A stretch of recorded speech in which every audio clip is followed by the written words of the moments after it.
Welcome inside the Tuesday Eastern Conference edition of the Locked On NHL podcast. I'm Ross Levitan from the Locked On Senators podcast alongside Mike DiStefano from Locked On Leafs. And we're here to recap what was an exciting first round slate of series. And well, I don't think we could have picked a better matchup for round two. We've got the Battle of Florida, and we've got two teams that absolutely hate each other, with a few storylines in there as well with the Carolina Hurricanes and New York Rangers. So let's get into all that and more. This is the Locked On NHL podcast, your team every day. Locked On NHL, your daily podcast on the National Hockey League. Part of the Locked On Podcast Network, your team every day.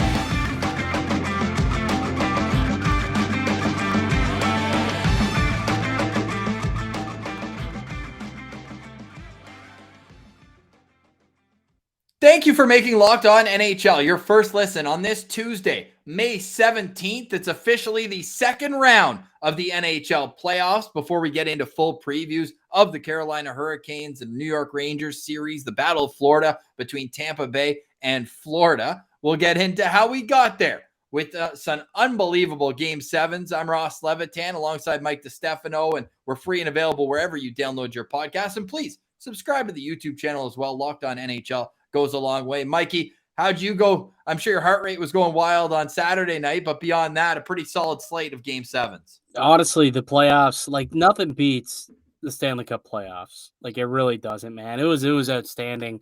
The games last night in particular, too. I know this is the Eastern Conference show, but man, what a game that Calgary and Dallas put forward. But even before that, another game that goes to overtime, Igor locks it down and Panarin gets it done in overtime.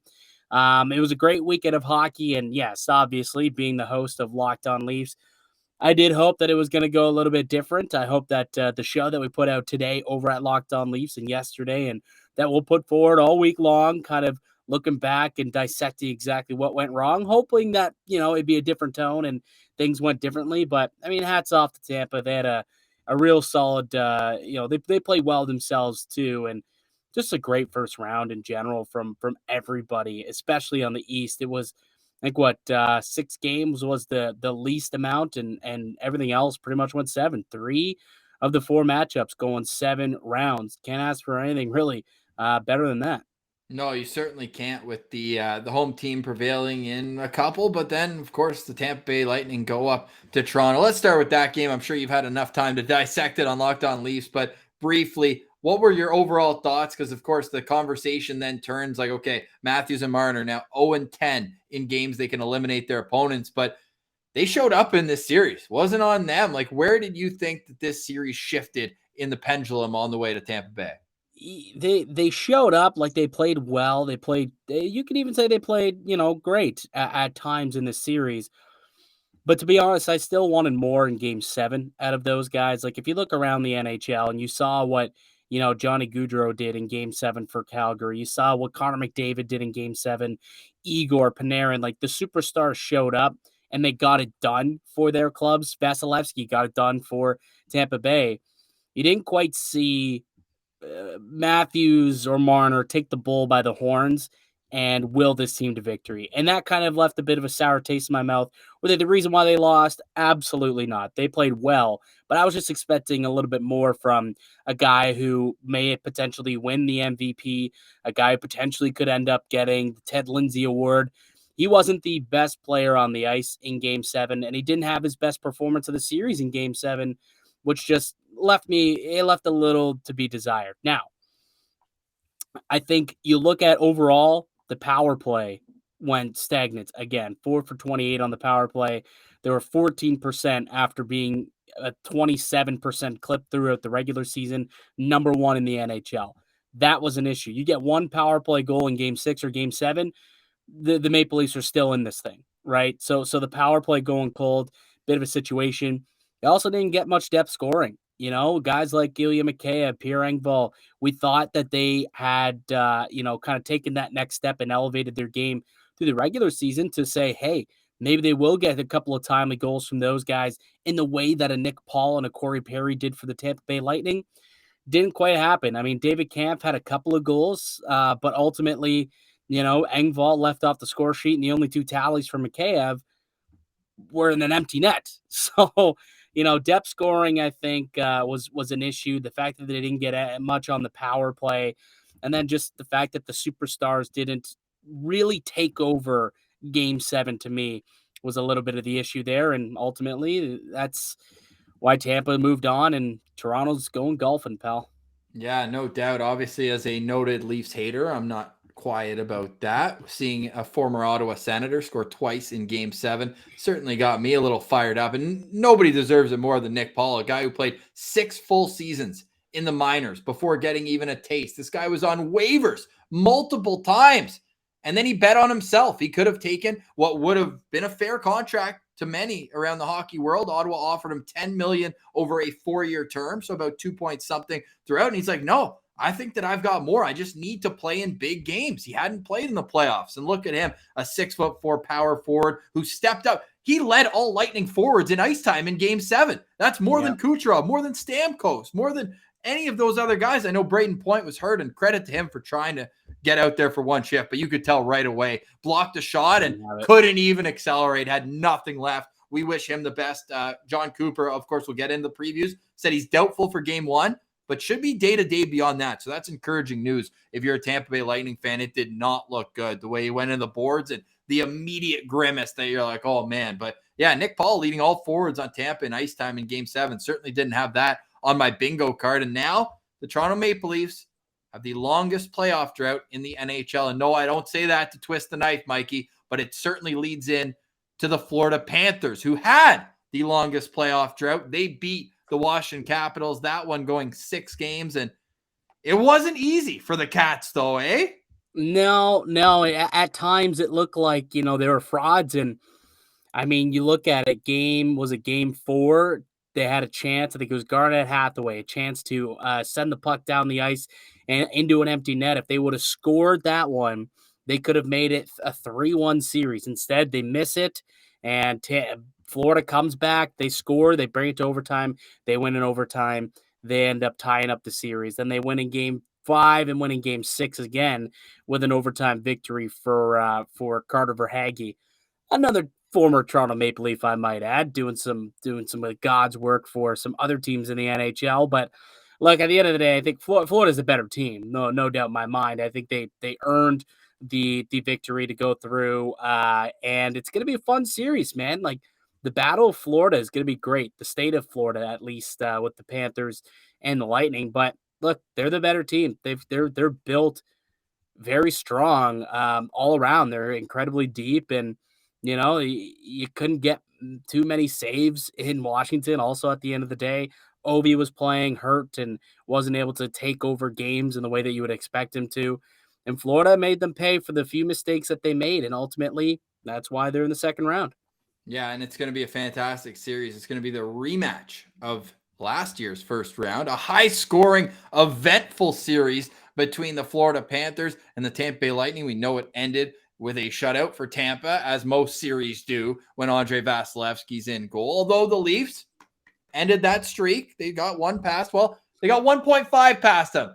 But with John Tavares' goal, I'm sure that you guys talked about that on Locked On Leafs. So we'll point everyone in that direction for a deep dive into the what, if, could, why did they not advance. But Vasilevsky with an .897 save percentage in round 1. Bobrovsky did even a lot better than that. I'm pulling up his numbers here. But Bobrovsky with a .906. So if you're looking at those goalies keeping those percentages, which I don't think they will, I think they're both going to take a deep breath here and regroup and be the best version of themselves that they can. But this, to me, looks like it will be the most high-scoring series. Do you agree with that one out of the 4 in round 2? Probably, I would think.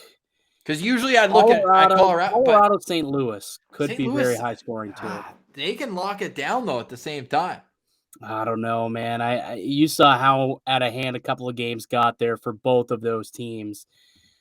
I think that could be because to me, St. Louis is a much better opponent than the Nashville Predators. Yep. I think they got guys who could put the puck in the back of the net, and I think that could be a high-scoring one. But certainly, I mean, we'll get into it a little bit later. We're going to get a deeper dive into the Battle of Florida. But Yep. certainly it could be high-scoring based on what we saw through round one, definitely. So those two teams advance. Two more teams advance. We'll get into that after a quick word from our friends at Built Bar. Built Bar is the protein bar that tastes like a candy bar, and summer is coming. It's here, depending on what part of the country you're listening us to. And when that warm weather comes, you want to spend more time outside, and Built Bars are the perfect snack to take with you on family vacations. Just put in your bag, in your kid's school bag, or sorry, if they're going to summer camps, I should say. And the best part about Built Bars is they're healthy and delicious. Great combo. No more sacrificing delicious food for health. With Built Bar, you can have both. All Built Bars and Puffs are covered in 100% real chocolate. That means with Built Bar, you can eat healthy and actually enjoy doing it. Have you tried the Built Puffs? Literally a protein-infused marshmallow. I'm going crazy for them with flavors like banana cream pie and even churro.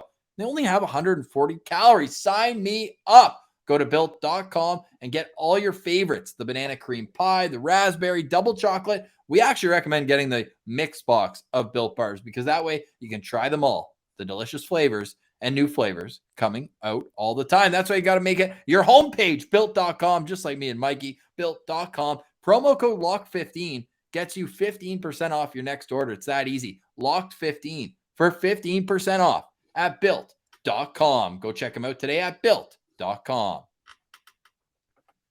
All right, Mikey. So the Tampa Bay Lightning and Florida Panthers will meet in round two, but we had a pair of game sevens. We haven't even touched on how Carolina was able to sneak by Boston. That series, I think, had the most momentum swings of any, right? They go up 2-0, then they lose both games in Boston, and it was just a back and forth affair. I believe, did the home team win every game that series? Yeah, they did. That's exactly how that ended up shaking out, where that's why you want to get a home ice advantage, and the Maple Leafs were the only team in all 5 of the game sevens to not come away with a victory. I'll tell you that. But the Carolina Hurricanes, they did. This series, interestingly enough, to me, for whatever reason, didn't hold my interest as much as the other ones. I don't know about you. Yeah, but this one not as much. I think it's because it seemed like such a blowout through the first couple of games. And then it swung in the other way where Boston then came out and got a couple of victories. There were some injuries. There were some inconsistencies on both squads. But at the end of the day, the Hurricanes are the better team. And I'm not surprised that they won. I think I felt that Boston was going to go through.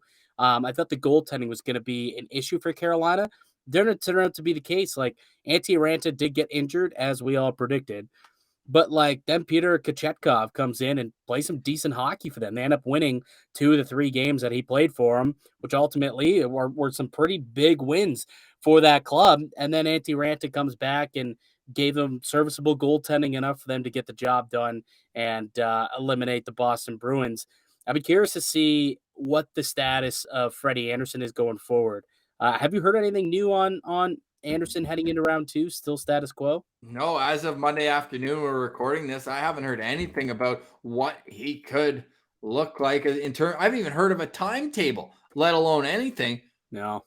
That to say, man, Antti Raanta, yeah, I think he's deservingly the starting goalie going into round 2. Even if Freddie's healthy, I mean, you like to put a guy in who led you there all year, but ever since coming back from that injury, man, Raanta held down the fort. I thought he was awesome in game 7 as well. Yeah, absolutely. And you had to be, right? You had to be. That's a good squad over there, man. Like Pasternak, Marchand, Bergeron, obviously. That's a good Boston squad. And yep. To be able to get rid of them is tough to do. But ultimately, that's a good team, man. Carolina, they're not even under the radar because they won the division and they were right up there, right into the very end as one of the top teams in the NHL. But Sebastian Aho, Svechnikov, Jacob Slavin's always remind me in the playoffs just how good that guy is. That dude is unfreaking believable. And I can't wait to see, man, what they can do. This is going to be a fun series, the Rangers and Hurricanes. But Carolina, hats off to them. They had some adversity. They had to battle, and they got it done.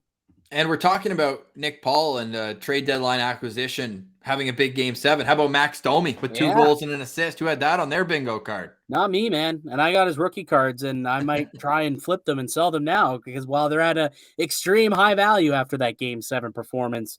But that's what it is. Like, it's funny. You look around the league and you could kind of point your finger at a bunch of deadline acquisitions that kind of came up big and helped these guys early on throughout the playoffs. Claude Giroux ended up with a big time goal for Florida to help them get through. Andrew Kopp's been a phenom for the New York Rangers. I mean, guys have really stepped up and they've been massive additions. Evander Kane.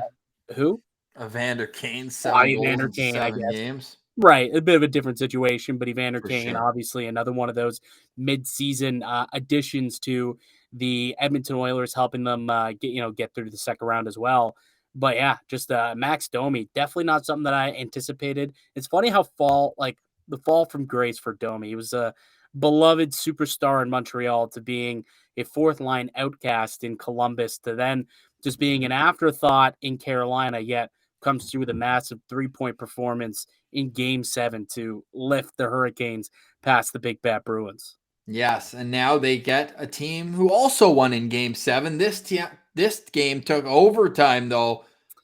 As a bandwagon New York Rangers fan, thanks to our friends at BetOnline, I was nervous as all hell going down 3-1 in the series to the Pittsburgh Penguins, to a team that had that last dance feel to it, with Letang and Malkin needing new contracts, with Crosby, Rust as well, a huge piece. Raquel, they went out talking about trade deadline acquisitions. They went out and tried to bolster the offense with him. We had him in our show after deadline as a guy who could make a huge impact, and certainly lacking a bit of killer instinct there. Now, you can point to the Crosby injury, missed Game 6, came back, wasn't his usual dominant self in Game 7, but they still had a lead or 2 leads in Game 7 and couldn't bring it home. So full marks to the Rangers for sticking with it, and their superstars came to play. Mika with 11 points in this 7-game series. Yeah, he had 7 points in the final 2 games of the series, if I'm not mistaken. Yeah, he came alive late. I think I saw the stat that the Pittsburgh Penguins are the first team to surrender a 3-1 series lead while also surrendering leads in each of Game 5, 6, and 7 as well. That's not a stat you want to hold. Absolutely not. So that's tough to take on the chin. But to your credit, kudos for the Rangers for sticking with it and getting it done. I mean, there were 6 minutes left in that game, and they're trailing the Pittsburgh Penguins. And then Mika Zibanejad gets a goal to send it to overtime. And, you can complain about the penalty that was called that led to the power play goal that kind of sealed the deal. But Artemi Panarin came up big. He's the one who needed to do something for this squad, and he scores the game winner to send them forward into the second round. But also, Shesterkin had to stand on his head in that game because Pittsburgh, they were going, man. They gave it their all in that game. I wasn't sure that New York was going to pull it out, but ultimately they did. Shesterkin, probably the best game he had since Game 2, I guess you could say, in a while after a couple of so-so games. So good on them for getting it done. Should be fun to see them rebound against the Hurricanes in round 2. There was a bit of controversy. I want to ask you your opinion on the helmet rule. I forget which defenseman it was on. Was it Marcus Pettersson? Yeah, Pettersson. So he loses his helmet. He doesn't lose it. It got knocked off pretty intentionally by the Ranger. Now, some people saying he can just pick it up and put it back on, but your brain doesn't really click like that right away when you're in the heat of the battle, and you know that if you don't get off the ice right away, they're going to blow you for 2 minutes, delay a game, whatever they call it, probably delay a game. But back in the day, you just battle without your helmet on, and instead, he's got to go all the way to the bench, and it turns into a pretty much 5-on-4 situation. And, well, would you look at that? Where his stick should be in a lane is where Mika ends up getting the feed for the one-timer goal. No, exactly. And that's what you're looking at as the difference in that series, right? I think Sidney Crosby spoke about it afterwards, and he's like, "Oh, such a dumb rule." Yeah. But in a way, it's kind of his rule, isn't it, to protect players such as himself who've had head injuries in the past, and if you don't have a helmet on, they don't want you on the ice. So it's in a way, it's kind of not his fault, but there's circumstances that he had in the past that kind of resulted in that rule becoming a thing. That's the rule though. Like it is what it is. That could have happened to anybody at any time. It is unfortunate that ultimately was kind of what allowed the Rangers to get back into it and then ultimately win it in overtime. But you can't blame it. At the end of the day, Pittsburgh could have scored in overtime, right? That's not what lost them the series. No, Lost and the game. I think they had to call that penalty in overtime too. I was half expecting a penalty shot. Yeah. DeAndre Miller was in all alone. I think if you're the Rangers, you take the power play over 22-year-old defenseman taking a penalty shot in overtime. Imagine he goes full defensive defenseman mode at MSG, does the Merrick Malik between the legs. Oh man, wasn't that in MSG? Yeah, exactly. For the Rangers. And I mean, game 7 overtime, it would take some pretty big cojones to pull that one off. But they get the power play, and Panarin, like, what a shot. I think it went through 3 bodies, a maze of bodies, is my favorite Dean Brown would say there. But it just found a hole, and like, that's why you pay guys $11 million. And I'm, again, not twisting the knife, Mikey. I know your team pays some guys $11 million, but Panarin's been full marks since he got to New York. Like, that guy is just an absolute star. What did you make of the decision to start Tristan Jarry in that game? I wouldn't have done it. Like, I thought Louis Domingue, sure, yeah, he doesn't have the name recognition as Jarry, and Jarry got them there. I respect that. But you're throwing a guy in a series in game 7, the first game he plays in the playoffs. If Louis Domingue had like an 850 save percentage, sure, it was like 915. Like, he was not a problem. I would have been a little more hands off. But again, Mike Sullivan's got 2 Stanley Cup rings. So what the hell do I know? Yeah, no, that's true. That's true. And who knows? I mean, maybe it wouldn't have even got to overtime if Louis Domingue was the guy in nets. Fair. I guess it's something that we'll never really know. Yeah. All right, let's get into kind of preview these series. But before we get into that, you can make some bets about these series over on BetOnline. There are partners. BetOnline continue to be the #1 source for all your betting needs and sports info. Find all the latest odds, news, sport developments, including this year's basketball playoffs, the NHL playoffs, Major League Baseball scores, fights, and even next season's NFL futures. BetOnline is your continued source for all your sport wagering information, from live betting to playoffs, esports, and more. Head to the website today or use your mobile device to learn more about the trends in action. BetOnline, it's where the game starts.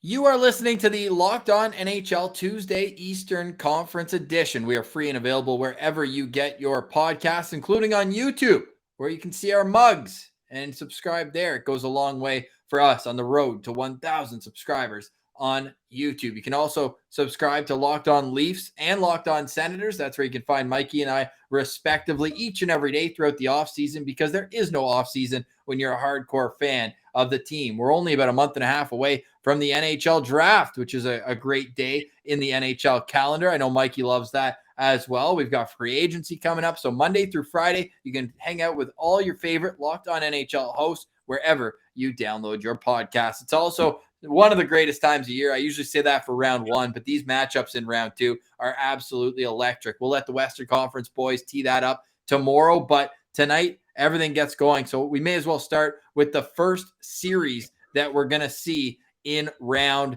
2. It's the Tampa Bay Lightning visiting the Florida Panthers. Tampa got the better of Florida last year, but this season, the Panthers have locked and loaded themselves up, adding Claude Giroux, adding Ben Sherratt. Bobrovsky's playing some of the best hockey since he left Columbus. How are you handicapping this series that should be a doozy?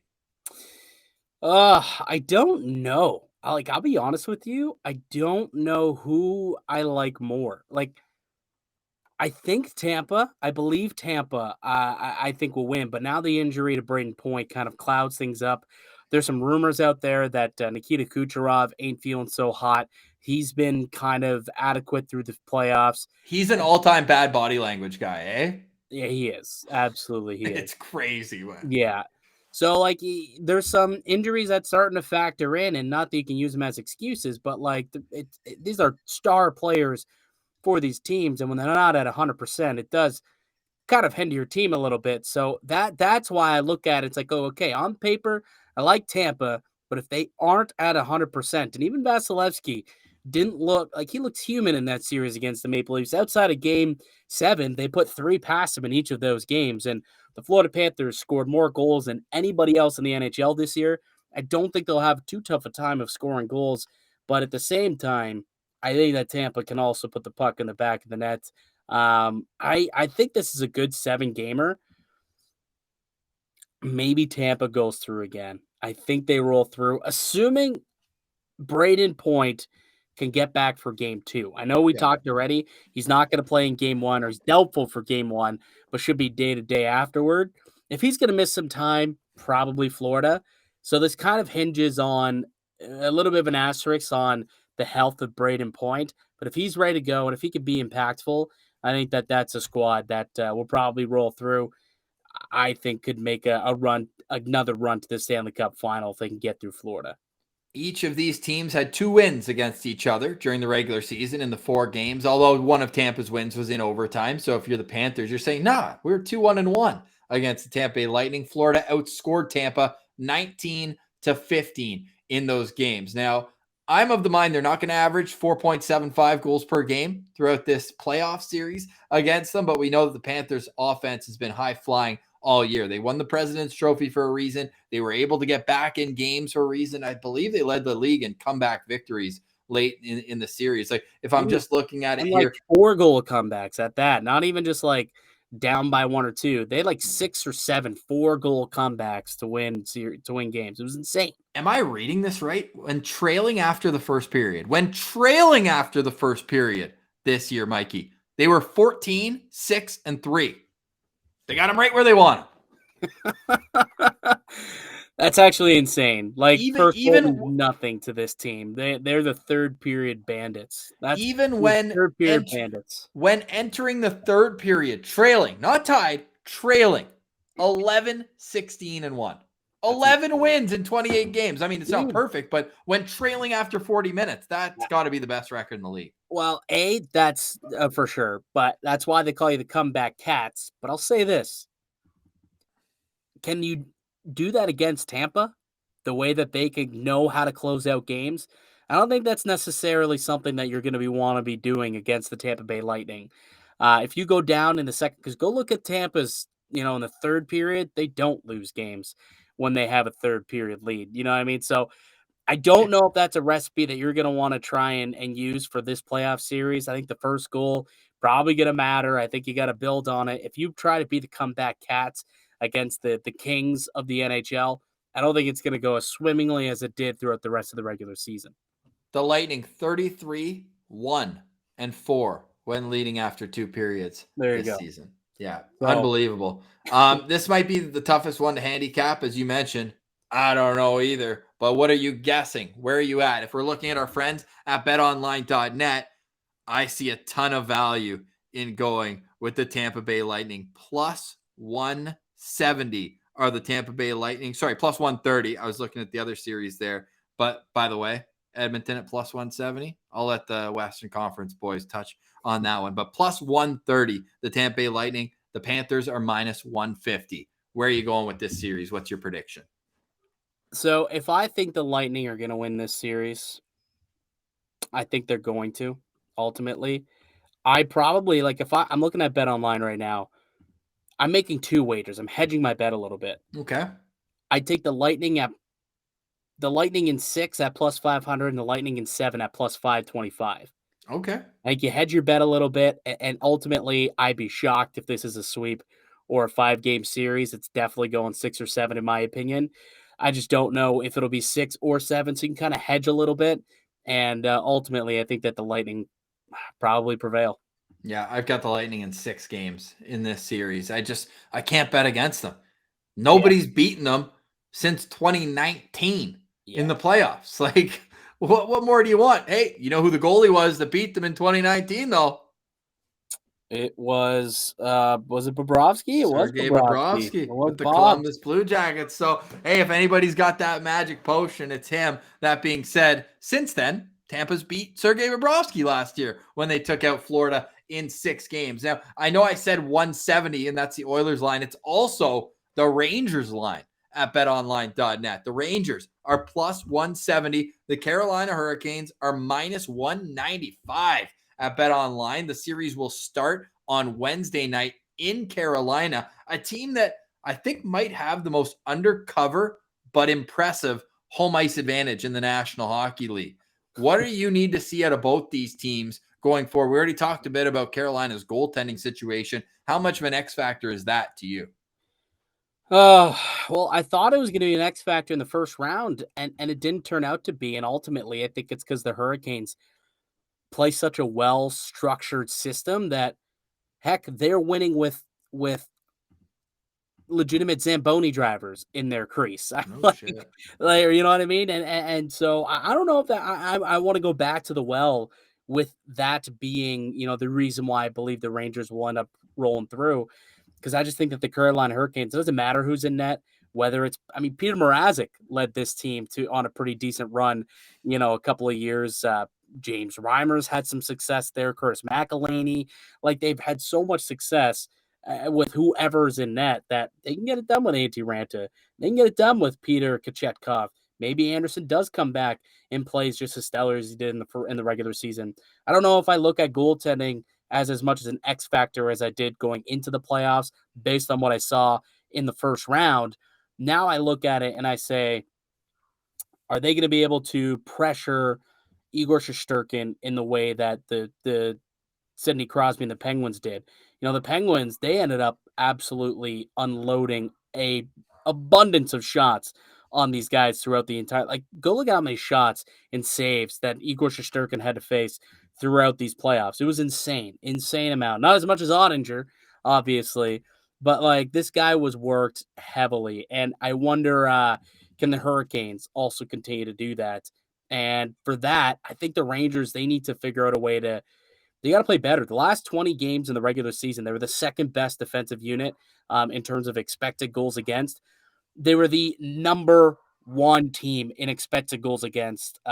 They gave up the most expected goals, I suppose, through the first round. That can't be the case if they're going up against the Carolina Hurricanes. They got to figure out a way to play better in front of Igor to give the Rangers a shot. Yeah, they certainly do. And they've got this paradox or parallel on defense where they've got some really young players with not much experience at all. And then they've got a couple real veterans back there, but the veterans have been the one making mistakes. I know Patrick Nemeth has been really hearing it from Rangers fans, but Keandre Miller's looked really good. Obviously, Adam Fox has, I think, multi-point games in every single one. Yeah. But I was listening to the Rangers broadcast. I was out driving in Game 7. The radio broadcasts are so electric, man. They're you can tell they're the real fans. On TV, they're trying to play it down the middle, but the radio broadcasts are just full on emotion, and that's what you want playoff time. So I was listening to that, and they're saying even though Adam Fox is putting up all these points, the puck's not bouncing his way. They were saying that he was having some tough puck luck. So you got to think if that goes, hey, that's a underrated revenge game in this series. Adam Fox, who would not report to Carolina, said, "Get me out of here." Yeah. He had to stop while his rights had to stop in Calgary on the way out of Carolina. And then from the other perspective, Tony DeAngelo revenge series against the Rangers. So you know what? I'm calling that my X factor. The two power play quarterbacks, pretty similar style players, undersized, sick offensive awareness, sick point production. That's going to be my X factor matchup in this series. Adam Fox versus Tony DeAngelo. I saw a tweet that said how many former Carolina Hurricanes were with the Rangers when they went on their kind of long run a couple of years ago. Okay. Jesper Fost was on this team. Derek Stepan. Right. Antti Ranta too. Antti Ranta was there. Brady Shea was there. So there's actually a lot of players that are former New York Rangers, formerly of the New York Rangers, where they had success in the playoffs. So there's going to be a lot of bad blood between these two squads, I think. From revenge game to revenge gang with those guys, man. That's going to be a ton of fun, man. I still like the Rangers, and yeah, you can say I've got my blue and red pom-poms on. That's fair. I will accept that, but I'm going to do the same thing that I did for round 1 at BetOnline. I'm parlaying Tampa Bay to win their series with the Rangers to win their series. Both underdogs. You kidding me? I look at goaltending. I look at special teams. That's how I pick playoff series. That's what I said. I took over for John Chick in a little video Locked On NHL did. John Chick does great work for Locked On Rangers, but he had a baby. Congratulations. I had to take a couple days off. So I filled in. I said, how are they going to win? Goaltending and special teams. And you could argue their goaltending wasn't even that great against Pittsburgh. It was in certain moments, but I think Igor's got another level to go to. But Third best power play in the league. And what do? They win the series in game 7 on the power play. They're clicking almost 40%. Now, the Carolina Hurricanes are clicking at 13% on the power play. So they need to up that number big time if they're going to come away. And I think they got to win all their games at home. I think if the Rangers win one of the games in Carolina, they're going to take care of business at MSG. Yeah, I think I am in agreement with you. I believe I might roll and try and do the exact same thing that I talked about before. Kind of hedge my bet a little bit. Yeah. Plus 600 Rangers to win in 7, plus 550 for them to win in 6. I think that's the play that I'd be making over at BetOnline. Right now at BetOnline as well, we've got an updated Stanley Cup playoff odds. Who would you be looking at right now? We've got the Colorado Avalanche as the favorite here at plus 200. Anything else jump out at you from those numbers? Let me take a quick How about peek at what we got here. The Rangers and Oilers are both 12-1 right now. And yeah, I don't necessarily like the Oilers too much, if I'm being honest. I mean, Lightning plus 750. I do kind of like that a little bit. I do like that. I mean, Lightning plus 325 to win the conference is also a decent little bet that I think I'd be willing to take a gamble on. But your Rangers plus 525 to also win the East. I got them at plus 1100 before the Eastern Conference or before the deadline. So so do I. I got them winning the East as well. I was, but right now, if I'm looking at it, like I wouldn't. The value's not there for me to take the Panthers or the Hurricanes, so I would be going with one of Tampa or the Rangers, or I just wouldn't make the bet. I think, especially if it's Florida. I also don't really believe in Florida all too much. I mean, like I said, they're a Garnett Hathaway empty netter away from being in major trouble, and you can't rely on being the comeback Cats against the teams that you'll be facing going forward in Tampa or whoever ends up rolling through between the Rangers and the Hurricanes. But it's gonna be a fun series, man. Like it's the first round. It's hard. It's gonna be hard to beat. Seeing what 5? No, 6. 5. Was it 5 or 6 game 7s? Oh, 5 or sorry. 5 game 7s. So seeing 5 game 7s, and they were all equally entertaining. It's going to be tough to beat, but ultimately, look, I think it's going to be a fun second round of the Stanley Cup playoffs, especially in the East. Yeah, it certainly will. Yeah, Colorado won in 4 games, St. Louis won in 6 games, and Florida won in 6 games. So yeah, so 5. I was in a mental pretzel there because we had the 2 overtime game 7s on Sunday night. So Monday was an off day in the Stanley Cup playoffs, but Tuesday, here we go. And it's Tampa Bay Lightning. It's the Florida Panthers that are going to get things started. And I think that is the most electric matchup that you could have leading us off. So let us know in the comments who your picks are for this series. Let us know who you're way too early, but who are the best players in round 1? We want to hear from you there. Obviously, Jake Ottinger will let the Western Conference guys just ooze over his performance in that series. But this is where individuals and team come together to create greatness in the Stanley Cup playoffs. You got any final thoughts before we go, Mikey? Because that was a lot to get into, some recapping and previewing. But we've got an up-and-coming matchup where next Tuesday you and I will be able to dig in where these teams will be in like game 3-4 territory. Yeah. I'm looking forward to it, man. I guess really quickly, since you brought it up, Conn Smythe from the East through round 1. Who are you giving it to? Oh, this is so tough, man, because I'm having trouble like handicapping single game performances. Like, a guy who comes out in a game 7 and looks real good. Obviously, you're only looking at the teams that moved on, because I do want to give a special shout out to Jake Gensel. 8 goals in 7 games, and that goal in game 7 on Sunday was absolutely ridiculous. But this is probably going to be a little bit of a wild pick. I don't think that should have counted, by the way. Just saying. You don't think so? No. You think it was high stick? Oh, for sure. I mean, it's one of those where it's probably an inch or two over the bar, but it was too inconclusive to overturn it. Yeah, I fair. think. But whatever, it is what it is. It didn't end up costing the Rangers at the end of the day, I suppose. They were able to come back and get the win. Yeah. But it's funny because you mentioned how you don't want to give it to a losing team or a losing player, I suppose. But to me, the two leading candidates in the East, Jake Gensel, who's packing his bags, and I guess because of that, Carter Verhaeghe. I know that I was looking at that too, but I was like, man, can we? But then you look at it even further, man. This guy's only playing 16 minutes a night, and he's got 12 points in 6 games. Like, how can you ignore that? He had a 5-point game the other night, and he had 2 overtime game winners. Yeah, that right there probably seals it. Yeah. So and 3 game-winning goals.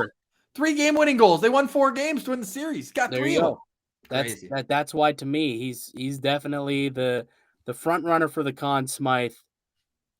Maybe even in the NHL right now. Like, if it was one round, I feel like Carter Verhaeghe might be my Conn Smythe winner at this point. Cale Makar's right there, 10 points in 4 games. Yeah, he's up there too. Pretty sick. We're going to get lots of great individual matchups, lots of great team matchups, and we'll be back next Tuesday to break it all down. But stay locked on NHL wherever you get your podcasts, including on YouTube, where you can subscribe and hear different hosts each and every day. It's the Locked On Difference, local experts on the biggest stories. For today, we say goodbye for Mike DiStefano from Locked On Leafs. I'm Ross Levitan from Locked On Senators. You can head over to our pages if you want more of this type of chat. And until then, we'll talk to you next week. This has been the Tuesday Eastern Conference edition of the Locked On NHL podcast. Your team every day.